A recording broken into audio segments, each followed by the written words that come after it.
Welcome everybody. So today I'm back and I'm bringing you guys a brand new movie review, and this is going to be for Die Hard 5. So Die Hard 5 is one of the movies that I was really looking forward to when I was a kid. I was a huge fan of the Bruce Willis franchise. I'd seen all the movies. I owned them all on DVD as well, now owning them all on Blu-ray. They're really fun movies, so if you haven't seen them, you should definitely check them out.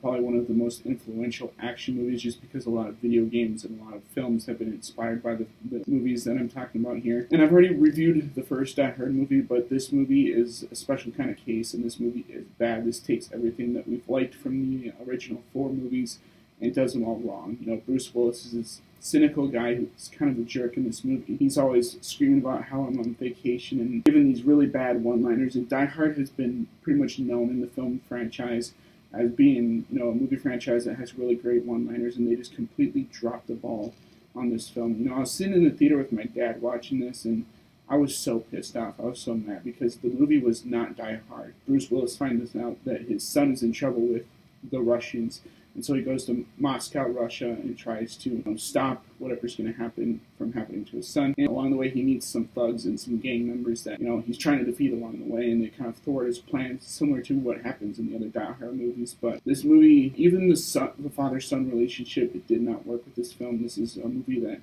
was trying to be a little bit about a father-son relationship, and I even hear that there's rumors that, in the beginning, this film was a lot different, where they're kind of vacationing, and the bad guys take his son, and that leads to him kind of on a trek and a journey through Russia and stuff like that. But that plot would have been a lot better than the one that we got, and the one that we got was just a shell of what Die Hard was.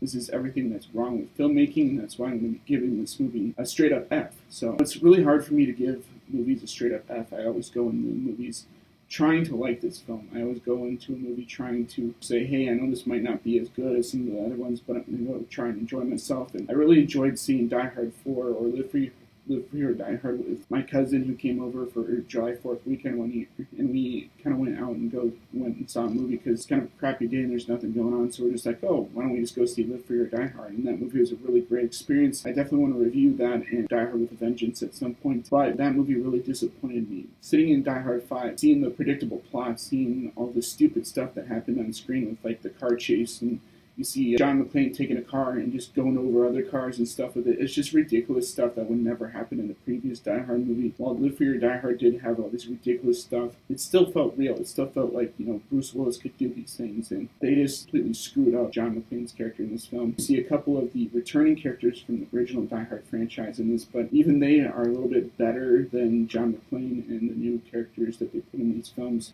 So I was a little disappointed. I think this is one of my least favorite films in the year, and I refuse to own this movie on Blu-ray. I think I'm still even blocked from the Die Hard page just because I was spamming them with shit about how bad their movies were when I was a kid, and I was so pissed off. I felt like how I felt now with Star Wars, where I felt like I was abandoned in terms of the people that were in charge of making a good movie didn't do their jobs, and they fumbled so hard in this, and now we have a killed franchise. There are talks of making a younger Die Hard movie, which I think could work in a certain situation, but Die Hard 1 was supposed to be like, the Nakatomi thing was supposed to be John McClane's, very first incident with terrorists and stuff like that, so I don't know how they would make it to where this could be a thing in the future, but, who knows? And there's even rumors that Bruce Willis will be in the movie. Who knows if that's going to happen? But my reviews of this movie, like, while there are some cool set pieces, like, the two falling through the glass in the buildings and stuff, at the end of the movie, and then slam into water is like bits of debris, stuff is falling around them. It just doesn't make up for a pretty crappy plot and pretty crappy story. Like, if you can predict everything that's going to happen within the film, and if you don't care about the characters or the villains and stuff, it's not going to be entertaining. I was sitting there bored and sitting there kind of upset and pissed off, and when we were leaving the theater, my dad was like, that was like one of the worst movies I've ever seen. I'm like, yeah, I kind of agree with you. Like, at first I believed that that's what they were doing with the Die Hard franchise. Like, they literally killed the Die Hard franchise with that movie, but I'm so frustrated just because the other movies are so much better. So that's why Die Hard 5 gets an F from me. So yeah, that's one of my first couple of F reviews. I don't think I've really given an F review to a movie before, but this is going to be my first one. So with that being said, I'm kind of rambling on a little bit more, so I hope you guys enjoy this new review series. And as always, guys, rate, comment, subscribe, and I'll see you in the next video. Peace.